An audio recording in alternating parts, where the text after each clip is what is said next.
सबसे पहले priority road safety के लिए थी और रोड सेफ्टी में 2024 का जो ये आ रहा है उसमें 1,80,000 मौतें हुई है। 30,000 लोगों की मौतें जो है वो हेलमेट न पहनने के कारण हुई है। दूसरी गंभीर बात यह है कि 18 से 34 वयोवर्ग में 66% मौतें हुई है।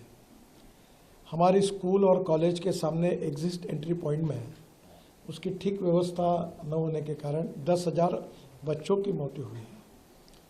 हमारी स्कूल के लिए जो ऑटो रिक्शा है और जो मिनी बस है उसके बारे में भी हमने नियम बनाए ताकि इसके एक्सीडेंट में बड़े प्रमाण पर मौतें हुई है।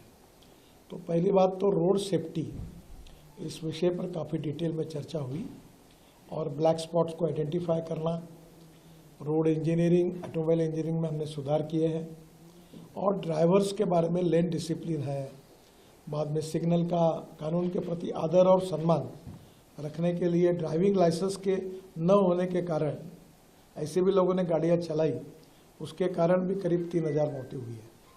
तो ये सब आइडेंटिफाई करके रीज़न पे चर्चा हुई और आगे सबने मिलकर ये निर्धार तय किया है कि हम इसको कम करने की कोशिश करेंगे। दूसरा इम्पोर्टेंट एजेंडा था वो ड्राइविंग ट्रेनिंग सेंटर का था।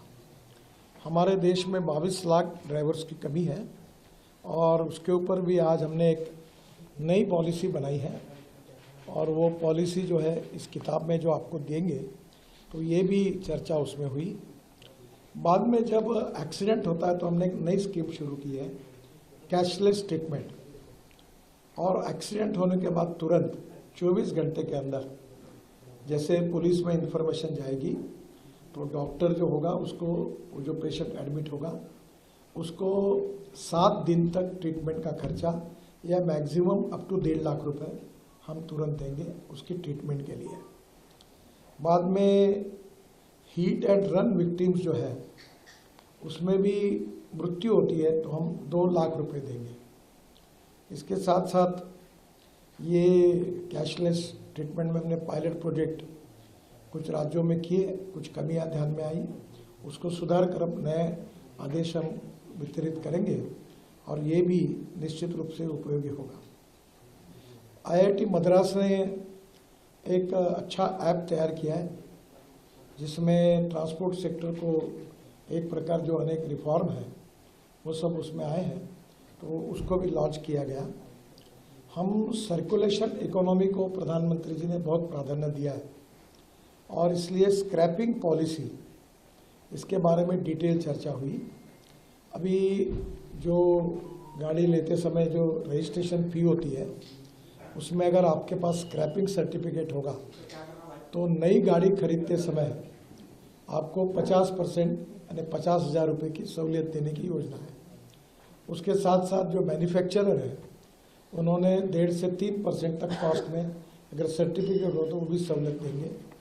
अब नई गाड़ी खरीदते समय पुरानी गाड़ी को स्क्रैपिंग करने के बाद उसके सब फायदे जो है अब मिल रहे हैं और जिसके कारण देश में बड़े प्रमाण पर ये स्क्रैपिंग सेंटर शुरू हुए हैं। अभी ये संख्या हमारी अपेक्षा से कम है, करीब 78 to 82 वहाँ भी चालू हुए हैं, पर कम से कम 1,500 सेंटर्स खुले। और जो भारत सरकार की योजना है कि राज्य सरकार अगर अपनी गाड़ियाँ, बसेस, ट्रक स्क्रैपिंग करती है तो उनको कुछ मदद भी दी जाती है, उसके ऊपर भी चर्चा हुई और ये भी आज मीटिंग की प्रमुख विशेषता थी। स्क्रैपिंग के कारण हमारी ऑटोमोबाइल इंडस्ट्री बहुत आगे जाएगी क्योंकि aluminium, copper, rubber, steel and plastic इसका रिसाइकलिंग होता है और अभी कुछ स्पेसिफिक पार्ट ऐसे हैं, अभी मारुति का स्क्रैपिंग सेंटर है, सुजुकी का, उसके पार्ट जापान में एक्सपोर्ट हो रहे हैं और टायर जो है उसके भी पाउडर अब बिटुमेन में डाल रहे हैं। तो ये एक सर्कुलेशन इकोनॉमी